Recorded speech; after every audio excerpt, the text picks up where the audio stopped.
Good morning, class. Today we will be discussing the role of powerful women in the A Song of Ice and Fire series and the main expressions of power among them. First, the most prominent women of the most prominent houses are Olenna and Margaery Tyrell of House Tyrell, Cersei Lannister of House Lannister, Daenerys Targaryen of House Targaryen, Ellaria Sand and the Sand Snakes representing House Martell, and Sansa and Arya Stark representing House Stark. The expressions of power are one of two, passive and active. Of the great houses of Westeros, only Sansa Stark and the Tyrell women represent the power of a completely passive female surviving through intrigue and shrewd political acumen. By accepting their situation and making the best of it, these women allow the violence to wash around them without being regularly under threat. This is typical in literature. The rest of the houses, though, feature women who are much bolder. Cersei Lannister is the most powerful.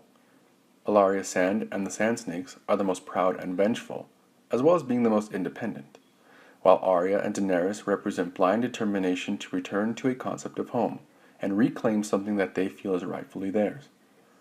These aforementioned women choose pride, violence, vengeance, and eagerly play the Game of Thrones with the men. They are not the typical women we see in works of literature. What is the relevance of this in literature? Well, the A Song of Ice and Fire series features women of noble birth struggling to make their way in an extremely violent and chaotic world. Women are normally subject to the will of the men around them in works of literature. However, as these books progress, with fewer and fewer strong male characters surviving, it is the women who take charge and express their methods of acquiring and maintaining power individually. Two questions are posed. The first, how are women normally portrayed in stories that you all have read? Is it positive or is it negative? The second question is, do you think these women represent a possibility of what the world might look like if women were placed in positions of direct authority? Despite the violence, do you think we as people might view them individually, or would we see them through our perspective of sex? Why or why not?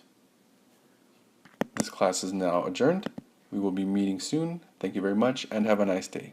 Goodbye.